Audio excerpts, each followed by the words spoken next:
Okay, we're at 1 minute past 4 here in the UK, and I think it's just about 3 o'clock in the afternoon there in New Zealand, so we'll make a start.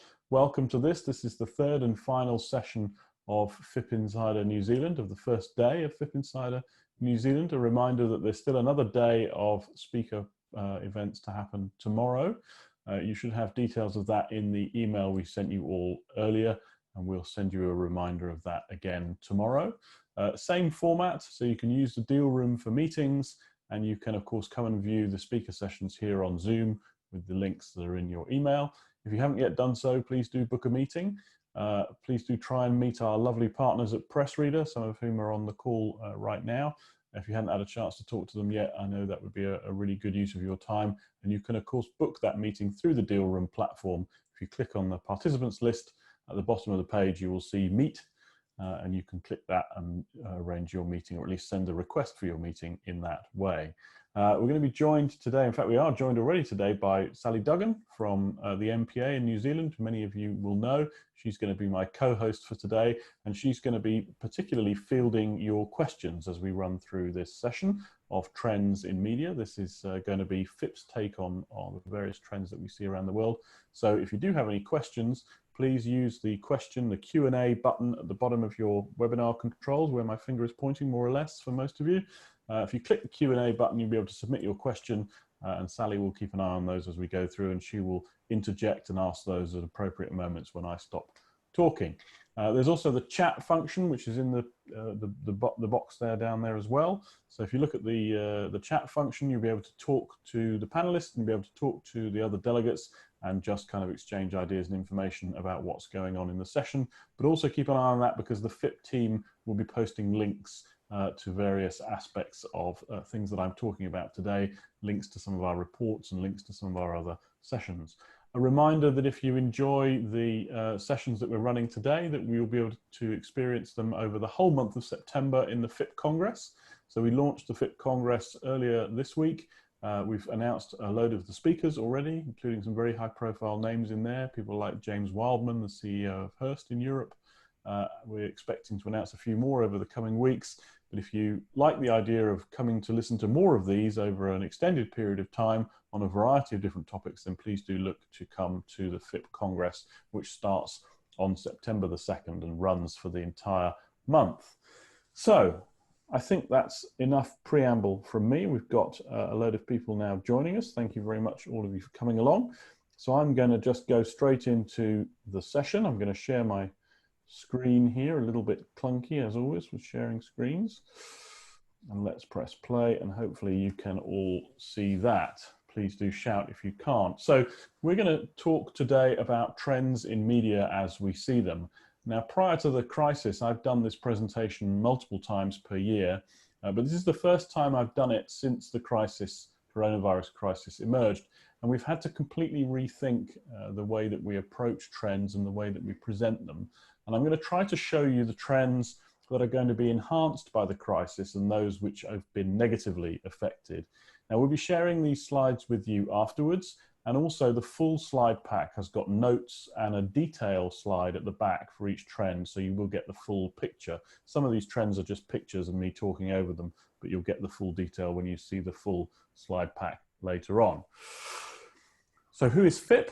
Those of you who've been on the sessions earlier today will have known FIPP, the FIPP name. You will have seen that in the registration details as well, but who actually are we? We are one of the world's largest media membership associations. We're an international equivalent of the MPA, the New Zealand MPA.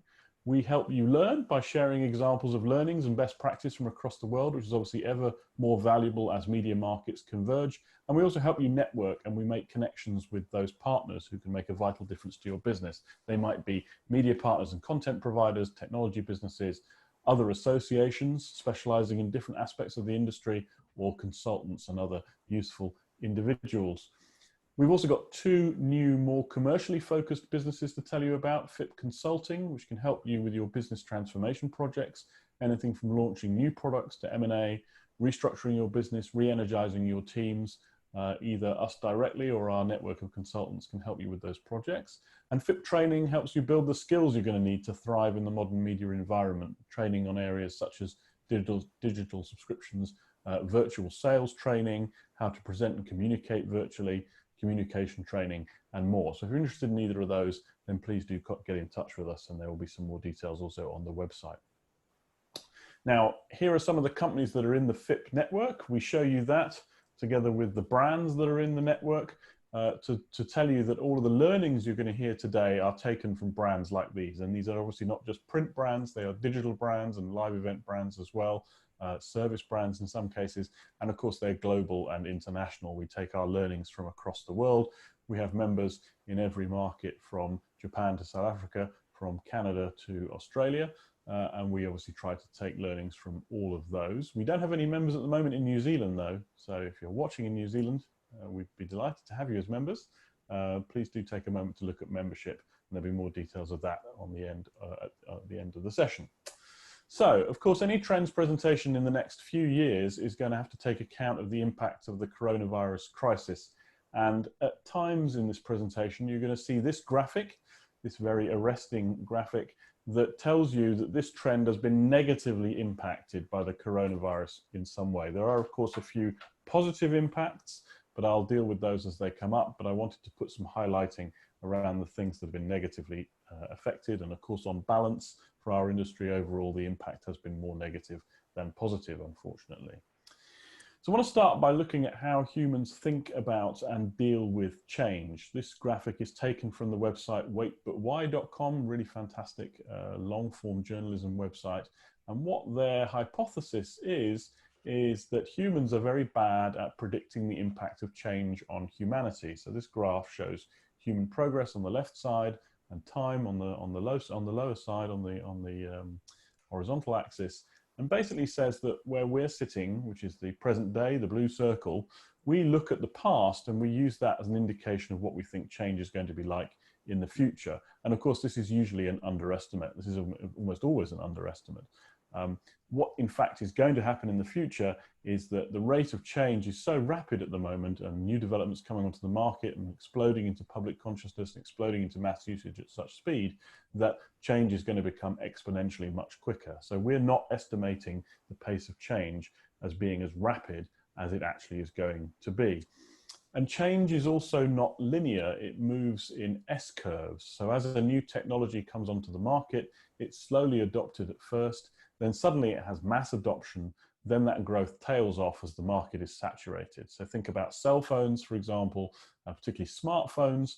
To begin with, only a very few people had them, then suddenly lots of people had them. Now everybody's got them, and some people have got two of them, and the market is in fact saturated with smartphones. Coronavirus is accelerating a great many trends. So you can expect to see S-curves that take less time to reach saturation and thus are grouped more closely together. We're using an example of that right now, video conferencing, which has been a kind of slow bubbling S-curve for a long time and has now exploded into mass usage, and we're going to see the impact of that later on. Now, this is not a new phenomenon, and it's not limited to digital technology. Over the last 120 years, there have been multiple examples of change in this form, starting right back at the beginning of the 20th century with grid electricity, and ending with the current S-curve, smartphones, which is just coming to an end.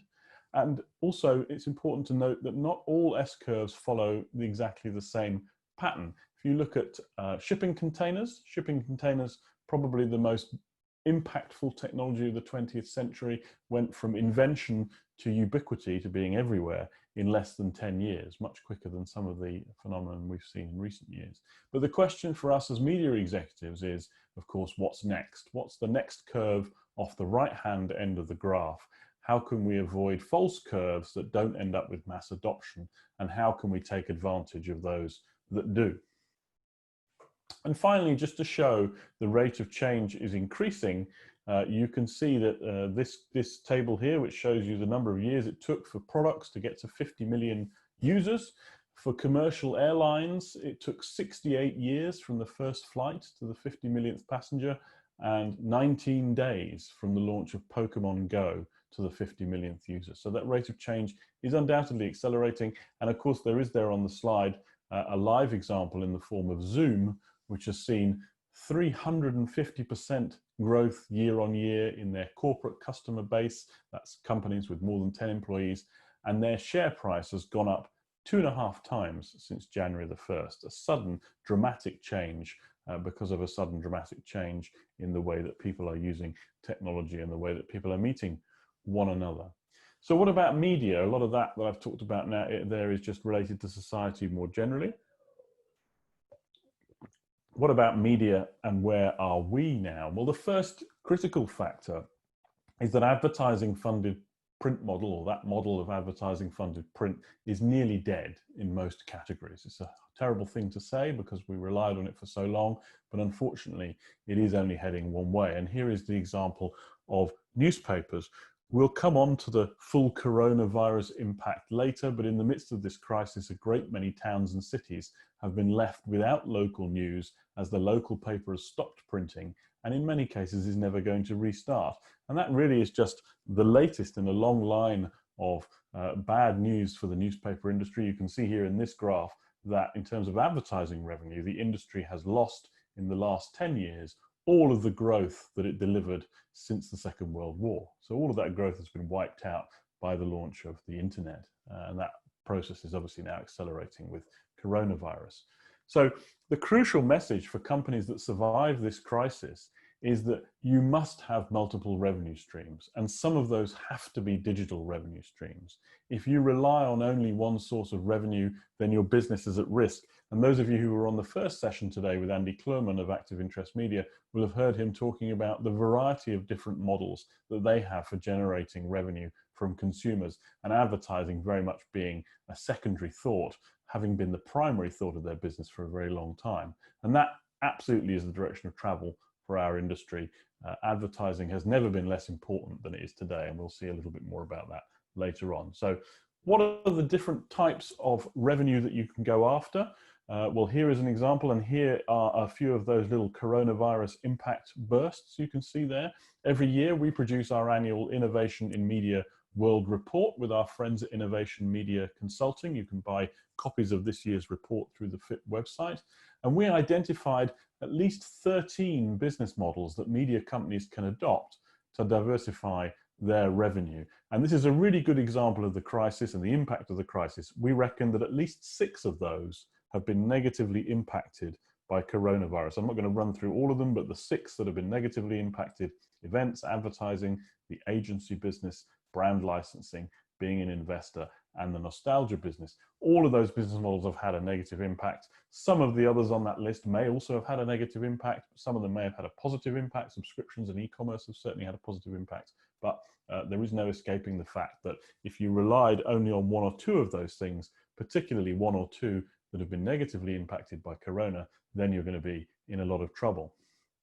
So we can identify some broad trends in the time of coronavirus. FIPP has been collecting data and information from a variety of sources across the world for the last 3 months, from national associations, from individual media companies, from our board members and other senior executives, and from reports being produced by other associations.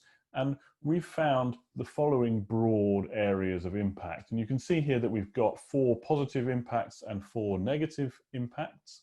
On the negative side, print and digital advertising has declined by anything from 50 to 100%. The higher traffic that we're getting in digital, and everybody is getting much higher traffic, cannot be monetized unless you have digital subscriptions and a paywall. And in some cases, for example, in local news, advertising has disappeared entirely. There have been a number of local newspapers who have just stopped printing simply because their advertising revenue went to 0. Newsstand circulation for magazines has declined anything from 40 to 70%, depending on the pattern of retail closures in the individual market. And that obviously is also going to be another long-term trend that we need to keep an eye on. Those two things have, trends are very much the continuation of the long-term trends that we've seen in the business anyway. On the more positive side, digital subscription volumes are up 100% or more, or even 250% or more in some cases. And I'll show you one piece of evidence for that later on, although it's still very early to get the final picture on this. Website traffic numbers have also increased dramatically. Again, triple-digit percentage increases in traffic for most people. Sinead was talking about that in her business as well. And e-commerce revenues are up as people are not able to go to physical stores and they sit at home and shop through the internet. And of course, on the negative side, events businesses and businesses that relied primarily on live events have pretty much disappeared in the crisis. By far the worst impact has been on live event businesses so far. So the slides I'm showing you today are the key messages. You'll get the full pack with all the detail too. Now we used to put, this is the first of our trends obviously, and we used to put this one, talent, at the end to emphasize its importance, but now we've brought it right up to the front because it's even more important now. There's a whole set of important elements relating to this area, including of course diversity, which we'll come on to in a minute, but also the recruitment and retention of talent and training to acquire new skills. But at the moment, it boils down to just two questions. Firstly, can your organization function effectively without an office? We are going to be working like this for a while. The New York Times is not going back to their office until January, and I think you should assume as business owners that you're not going to be back in your offices in any kind of normal, regular way until the middle of next year. So we need to find a way, and even if, should also say, that even if you are able to go back to your office, many of your partners won't be able to because they will be in offices that are not able to socially distance. So we may need to find a way to make this work in the long term. And if you're approaching this and assuming it's only temporary, think again. This is going to change the way we work forever, not only from a public health point of view, but also because workers are getting used to the idea, teams are getting used to the idea that you can work this way. The nonsense that management teams have taught for a long time about certain jobs having to be in the office has been effectively demolished by this crisis. The vast range of jobs that we realized now can be delivered from home that previously we thought had to be in the office.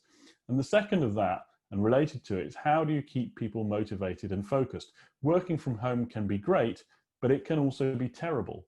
Think about your most junior person in your office, your junior sales executive who may be in a shared flat, in a small bedroom with a lot of noise, a lot of people in the house. The experience of working from home and trying to do his or her job from home has probably been pretty lousy. So there's a whole set of challenges there in managing and motivating staff, and everybody needs to re-examine their skill set and their ways of working to ensure that they come up with a new routine that works. And just to show you how important this is, this strategy wheel shows how Trusted Media Brands, which is the company in America that used to be called Reader's Digest and is now reinvented and reinvigorated as Trusted Media Brands, this is how they think about their recent turnaround. And you can see that people and culture are front and center at the top of the wheel. The rest couldn't happen without that. And we see this in almost every business we look at, particularly the ones that are successful and that have gone through transformation. The transformation is delivered by having the right people and the right corporate culture. It is not about top-down executive imposed change programs. It's about the whole company pulling together in a culture of innovation and learning. And obviously that's going to be even more important as we go through this coronavirus crisis. So that's our first big trend, talent. And of course, related to this is our second one, which is diversity. Now, diversity is going to change the way we work just as much as coronavirus. It's a moral imperative, and of course, it's a long overdue moral imperative, something that we should have addressed a long time ago. I don't want to talk about the moral aspect of it because I'm not qualified to do that, but I am qualified to talk about the economic aspect of diversity. A diverse workplace is one that is open to much greater opportunity. Networks of talent, networks of ideas, new customers, new connections and new partnerships. And I think the crucial thing is that as we come out of this crisis, we cannot afford to miss the opportunity that creating diverse workplaces creates. We cannot afford to cut ourselves off from vast swathes of the community. We have to build businesses that are genuinely representative, of course, for the moral reason, but also for the economic reason as well. I'm going to rush through these because we don't have an enormous amount of time. We've got 11 of these to get through, so I'm not going to spend a ton of time on each one. As I said, don't forget, there's more detail at the end in the slides that will be in the pack that you'll get later on. I want to move on now to the first kind of real business area, which is paid content and reader revenue. This is emerging as by far the most important single business trend or economic trend in media businesses. This is taken from our most recent digital subscription snapshot, and it shows the 10 biggest performers in this space in the last quarter, headed of course by the New York Times, an absolute pioneer in this space, launching their paywall in 2011. 8 years later, they've reached 5 million digital subscribers for their products, and you can see on there that they're getting a pretty healthy yield from each of those as well. I'm not going to go through each of these in detail. You can look at the report yourself. All I would note is, I would note two things. The first is the difference in pricing and certainly the volume of those brands that are focused predominantly on a business audience, the FT and Nikkei and Wall Street Journal, versus those that are focused on consumer audience. And the second thing to note is that at the moment, this is pretty much the exclusive domain of news and current affairs. There isn't yet an example of a successful lifestyle or entertainment brand, certainly not a magazine-derived brand, that's playing in the paywall and digital subscription space, or at least not that's announcing numbers anyway. So we've yet to see evidence that a digital brand or a digital lifestyle brand can achieve these kind of numbers. The only exception to that might be The Athletic, which is a digital-only sports brand, which has achieved pretty big volumes in the US and now also in the UK. And here is just a little bit more detail on the New York Times example to show quickly that scale can come, to show how quickly, scale can come for the right brand. Here's the story of their success over the past 3 years. They've gone from nearly 2.5 million subs to more than 5 million, so doubling in less than 3 years, nearly $500 million in revenue.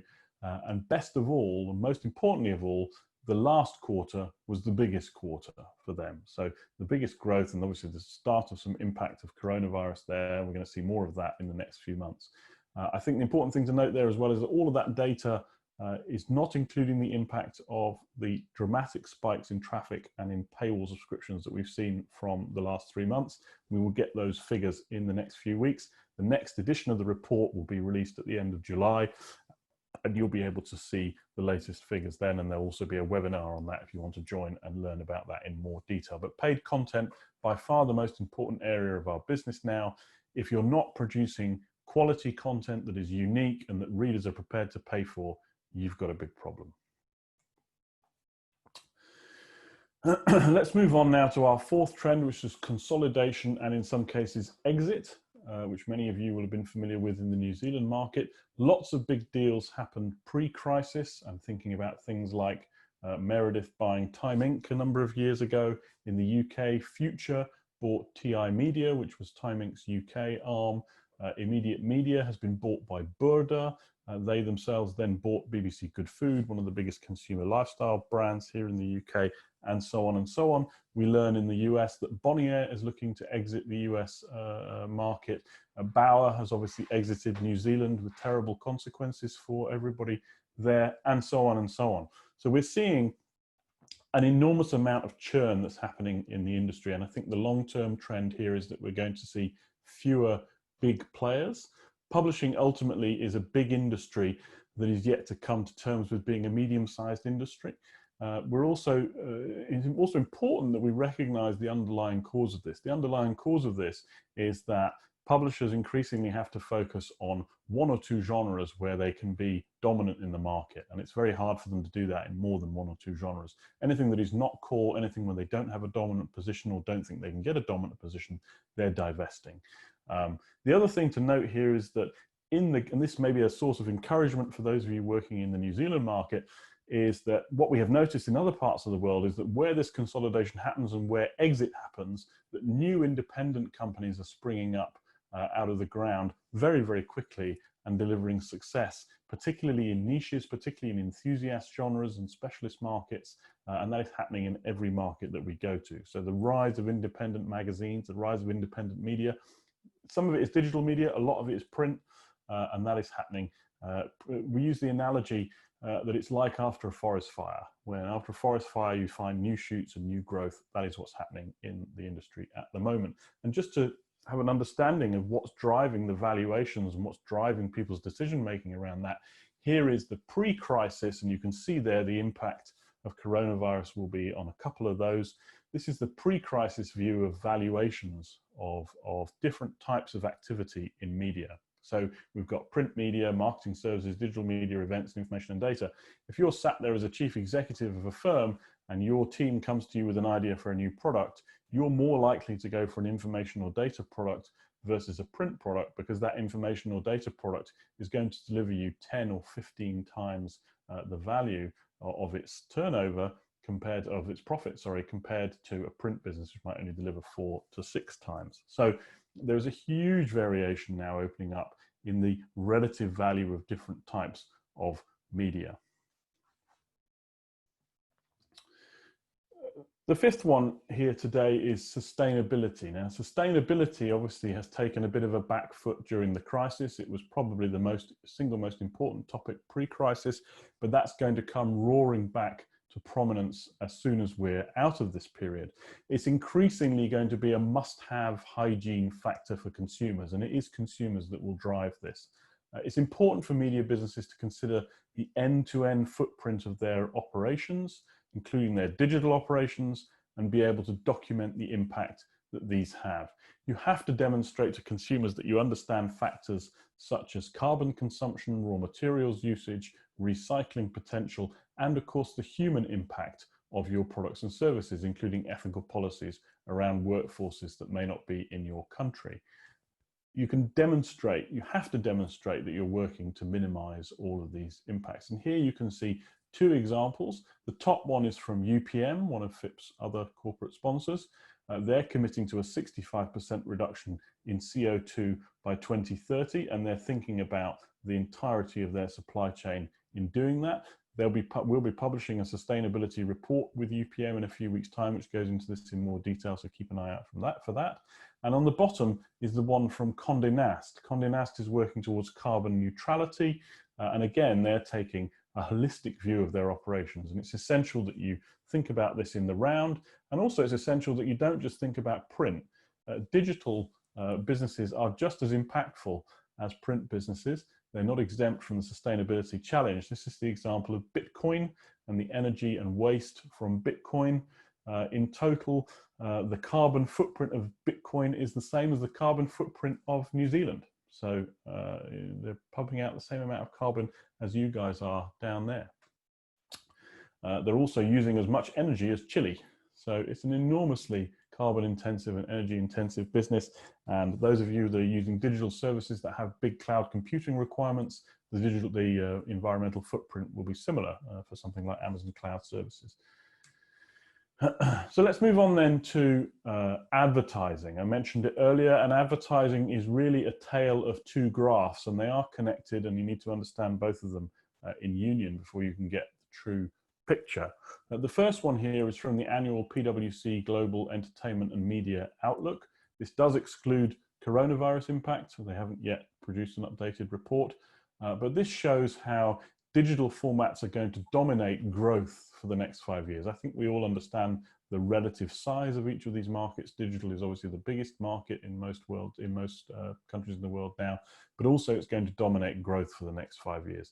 And the traditional formats of linear TV, newspapers, consumer magazines, those are going to continue to decline.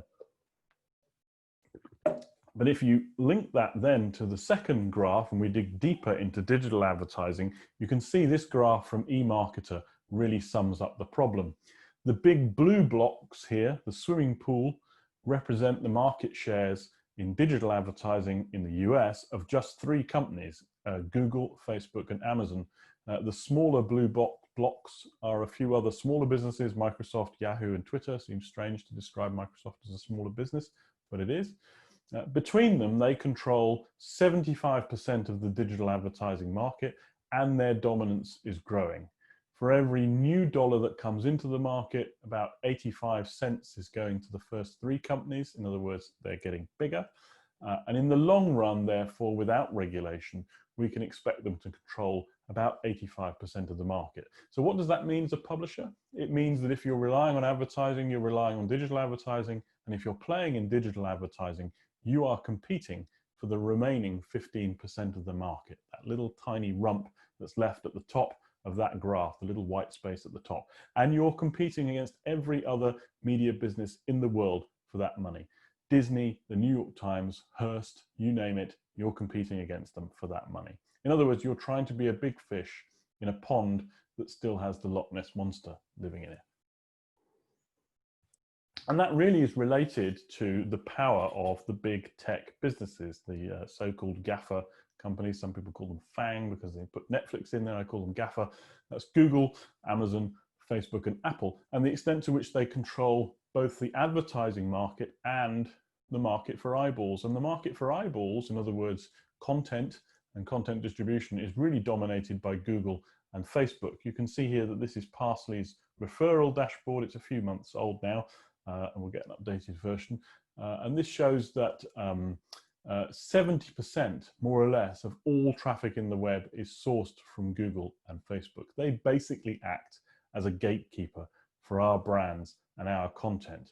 We can't get past them to get to our audiences, and we can't monetize our content without them either.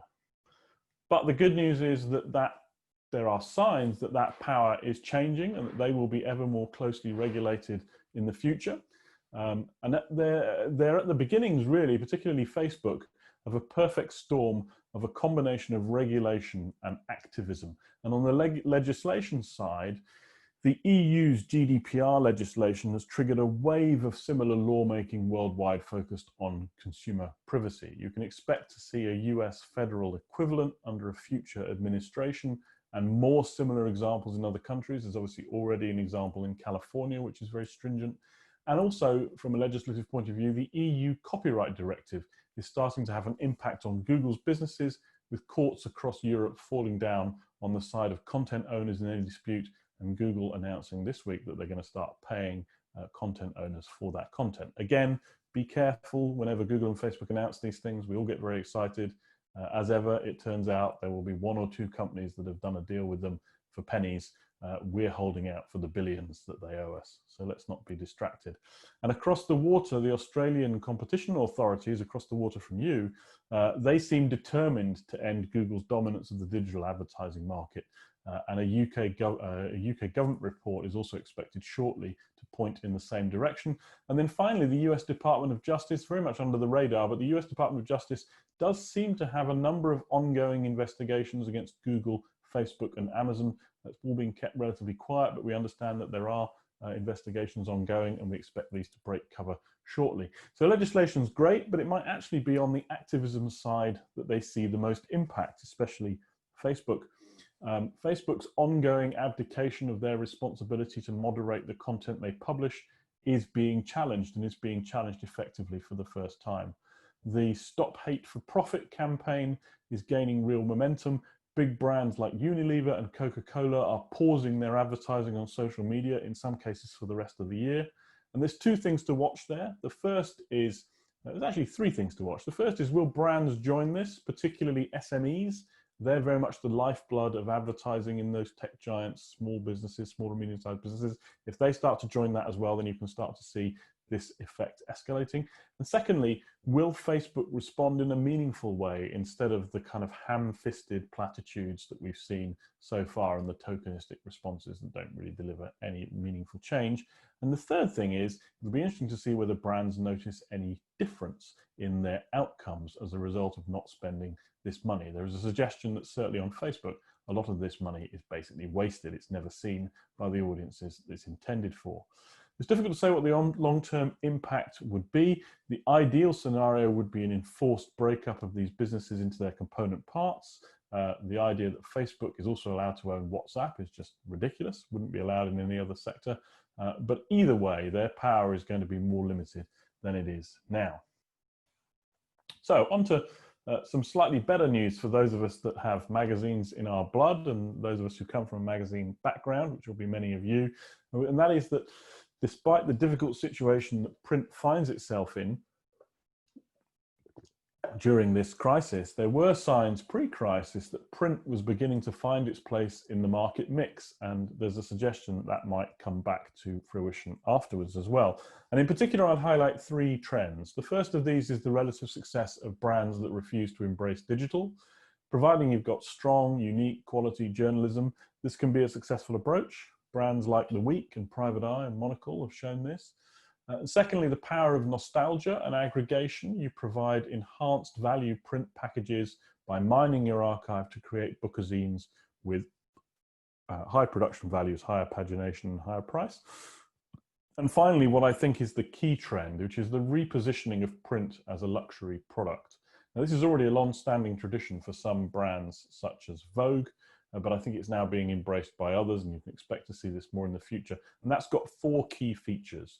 You reduce the frequency, you dramatically improve the production value, you increase the pagination, and you significantly increase the cover price. And by those kind of 4 actions, you're effectively positioning your print product as a luxury item that lingers in the home, lingers on the shelf.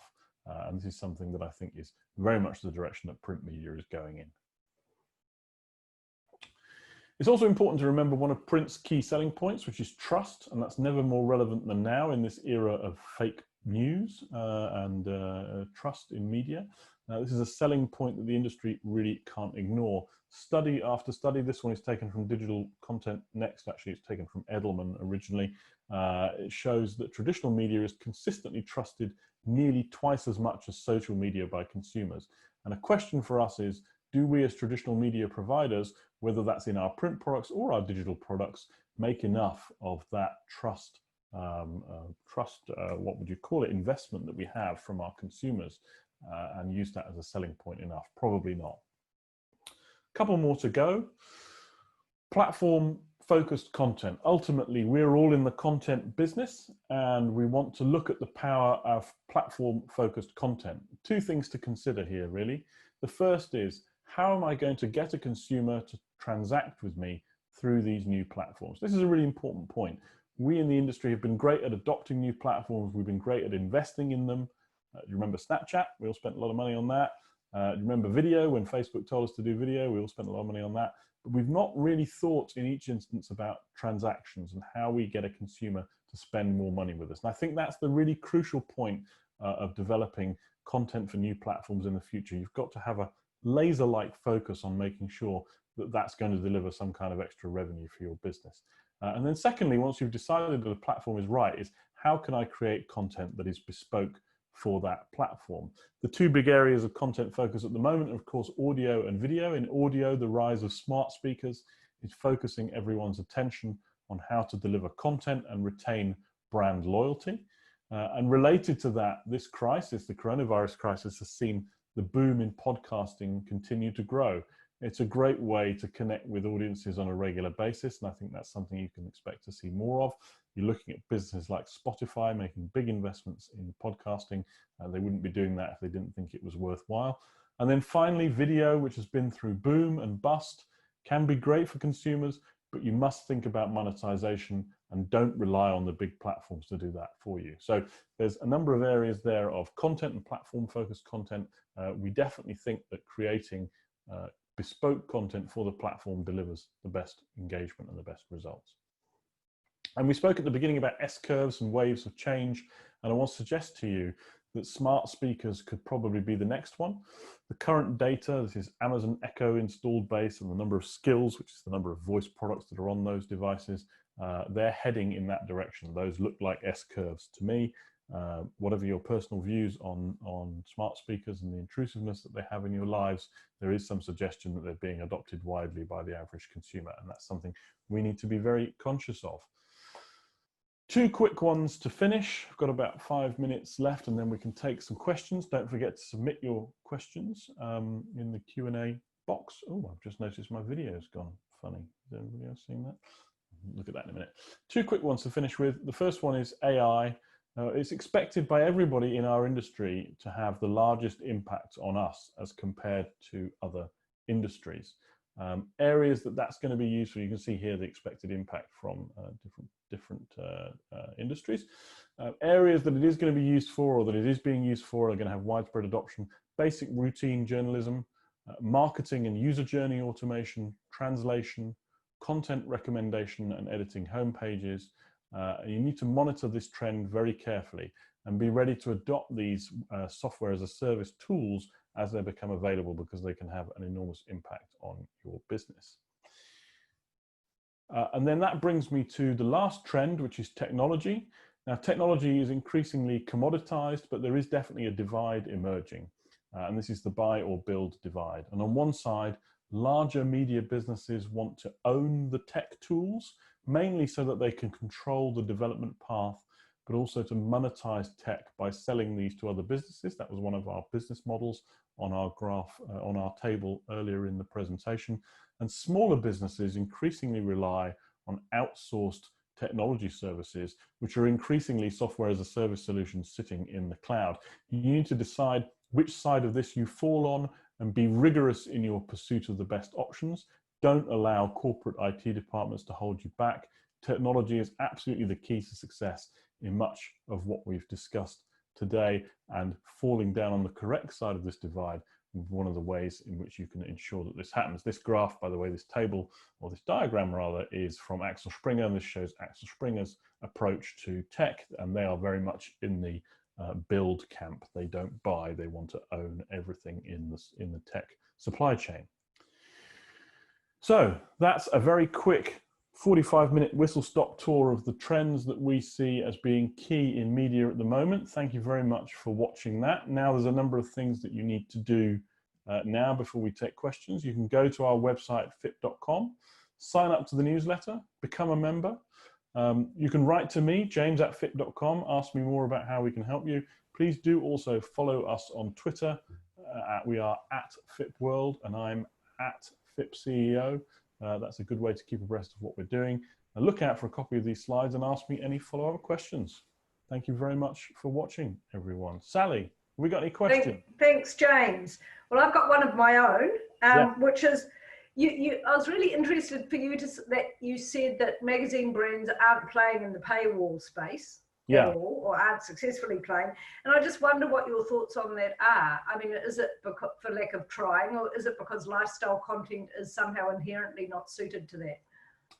I think that's a really good question. I don't think we have a clear answer on that so far. I think there's a lot of timidity. I think that magazine companies are for some reason nervous about doing that. I think a lot of them are still wedded to the old advertising model, and they're reluctant to turn that off. Of course, if you implement your paywall strategy correctly, you don't need to turn off your digital advertising revenue. You can have your cake and eat it with a dynamic paywall. But I think there's just a lot of inertia in the industry, and maybe that this is the thing that kicks everybody on to the next stage of that. We've got to get to a position where we get people to pay for content online. The content we create as an industry is good enough, and we shouldn't have any nervousness about asking people to pay for it. They're already starting to do it in every other area of their lives. Magazine content and lifestyle content is looking like an outlier when you compare it with Netflix or Spotify or news, all of which people are prepared to pay for. And another question I had was sustainability. You mentioned with great assurity that was going to come roaring back as something that people were particularly interested in. What gives you such confidence around that? You don't think that that coronavirus is going to see a complete mind shift and people focus on other priorities? No, I think quite the opposite. I think what the coronavirus crisis has done is give people a chance to reflect on what's really important to them and to their families and to their lives. I think that there's no it's not a coincidence that we're seeing similar moves in the field of diversity, and related to that, of course, the Stopping Hate campaign that we spoke about in terms of Facebook advertising, that those are all happening at this time. I don't think that's a coincidence at all. I think people are using this opportunity of being at home to think about those issues more deeply and to do something about them. And I think when we come out of this, we've given ourselves and we've given the world a little bit of a pause for breath from a sustainability point of view. And I think there'll be a lot of pressure to make sure that that continues, because let's face it, I mean, in the face of a crisis where you or your family members could be seriously injured or heaven forbid, something worse, suddenly these issues become more important. You want to create a sustainable future. And in terms of bodies like FIPP and the MPA, you've mentioned elsewhere, I think, that we've seen a lot of engagement over this time, and a lot of, and we heard that one of the effects of the pandemic is this wanting to work collectively. Do you think there's, what do you think the advantages for our industry are in working collectively? Well, I think it's essential that we do that. I mean, you know, for the last 100 years, the publishing industry and the media industry generally has been great at fighting among itself about viewing the person down the street as publishing the other magazine that's in your sector as being your biggest competitor. That, of course, is not true anymore. And Facebook and Google, frankly, their senior executives must laugh at us because of the ease with which they've been able to take over our sector. Andy Clerman this morning was talking about the fact that in 2005, advertising on social media didn't exist. How easy it is to forget 15 years ago. And in 15 years, we've let these guys come in and take all of our business away from us. And that's purely because we didn't work together. So I think we have to work collaboratively. We have to put our faith in institutions and companies and organizations like us and like the MPA to help us do that. I mean, we're involved with lobbying organizations in the US and in the EU, and we try to take the views of our members across the world into account when we do that. And we can only do that if people are members of FIPP. So I think it's essential that that happens in the future. The dream scenario for Facebook is very fragmented media businesses, very fragmented media industry that doesn't collaborate with each other, because they can just go in and pick us off one by one very easily. They'll dangle a $200,000 check in front of somebody, and they'll of course take it, which represents about 1/10 of a nanosecond of their turnover, but for us is a lot of money, and we're giving away the billions in return. We've got a question here from Nick Burrows, who's the editor of Homestyle magazine in New Zealand. Yeah. Nick asks, in relation to your comment on some magazines being positioned as luxury goods, have you seen any evidence of a nascent trend of slow media? Coronavirus is pretty clear evidence that the volume of digital media being sprayed at readers is exhausting and often misleading. Yeah, and I think that's a really great question. There's a load of examples, some in the digital space, but mostly in the print space, of slow media, particularly in the independent sector, being something that people want. I'm actually going to stand up and grab an example off my bookshelf, which is over here, and show you this publication that some of you may have seen before, which is a great example of that. This is Delayed Gratification magazine, which some of you may have seen. And they're very unashamedly, they call themselves the Slow Journalism magazine. And this is doing tremendously well here in the UK. And its pitch is basically that they report on the news 3 months after the news happens. So they're not a current affairs magazine. They are a kind of first draft of history magazine, very much writing about big stories with the opportunity to take a pause and take a breath and think about them in context. And I think that kind of approach, which we see across the independent sector, is something that people want. There is also, I would say also to that point, that we've got to be conscious of what we're able to compete against. We cannot compete as an industry with up-to-the-minute breaking news. Twitter's going to do that better than we ever will. The TV networks are going to do that better than we ever will. What is it that we're good at? We're good at reflection. We're good at context. We're good at emphasis. We're good at subtlety. All those kind of things that I think people will want. And we have to recognize that we are, as you rightly say in your question, a change of pace from this constant bombardment that we get from social media. And that's the strength that we have to build on. The idea, just to finish on that point, the idea that a magazine can be the most up-to-the-minute most up-to-the-minute product in the market is gone, and those types of magazines are gone. That is not our future at all. Excellent. Well, we don't have any further questions, so that's probably a good note to end on. Good. Thanks so much, James. That was excellent, really insightful. Thank you, and thank you everybody for watching. That's the end of day one of FIPP Insider New Zealand. That's the sun is coming up outside my window here. And it's going down here. About to turn 5 o'clock in the morning here. Thank you everybody to those of you who joined this session and the last couple of sessions. We're back tomorrow at, remind me what time, Sally, 1:30 is it? 12:30. 12:30 with... I think I'm right about that. Yes, 12:30. 12:30. Our first one's Gavin Ellis. So 12:30 with Gavin Ellis, we're going to talk about a lot of the subjects that we've raised today and get his unique take on all of those, again, through Zoom. A reminder that you can book meetings with everybody through the deal room, but also a reminder that you can share the links to these sessions, the Zoom links, with friends and colleagues if they want to join. All are welcome. You can register directly through the Zoom platform or on the deal room. And we will be back tomorrow. Thank you very much for watching, and good night, good morning, good afternoon, wherever you are. Goodbye.